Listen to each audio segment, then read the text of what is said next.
magmamahal. Ano ba yung katangian na hinahanap mo sa isang babae? Ayan, sa interview nga po ni Sir Olives TV, so ang katangian ng babae na hinahanap po ni Eds, no? Ang pag-uusapan po natin. Oh my God! No, nakikita ko kay Beyonce yung mga katangian na yun. No, sa tuwing pumupunta ang Team Kalingap, no, tuwing andoon si Eds, no, asikaso, especially sa pamilya nga po ni Beyonce, ano, kita po natin na maalaga po sila sa mga bisita.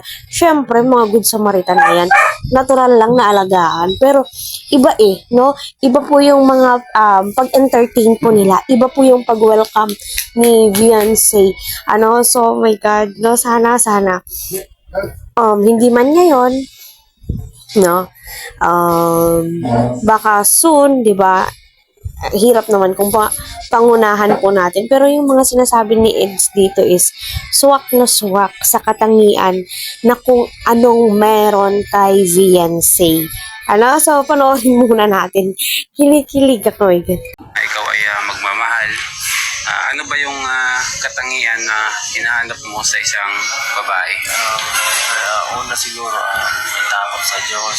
Ayan, number 1. Pangalawa, siyempre maasikaso. Yun ang pinakagusto din natin, di ba? Maasikaso sa sumusuporta sa gusto mo.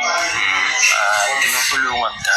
Mahalaga yun kasi kung gusto ka lang, mahirap. Mahal na mahal ka. Oo, kasi mahirap kung gusto ka, ikaw lang. So, ayun po, no, narinig po natin na kung ano po yung katangian na gusto ni Edo sa isang babae. Yan, my God. Alam po natin, maasikaso po talaga itong si Beyonce at napaka-supportive kay Eds. Kita naman po natin na sumama din po si Beyonce, nag-scout or nagkita lamang po sila doon, pero at least sinusuportahan po ni Beyonce, lalo na po yung the way na mag-endorse itong si Edo ng mga pabango, di ba? So, my God, Edo, marami ang nagsasabi na si Beyonce na talaga yung ideal girl na hinahanap mo, di ba? Kinikilig ako habang pinapanood yun kasi na i-imagine ko na kay Beyonce na po talaga.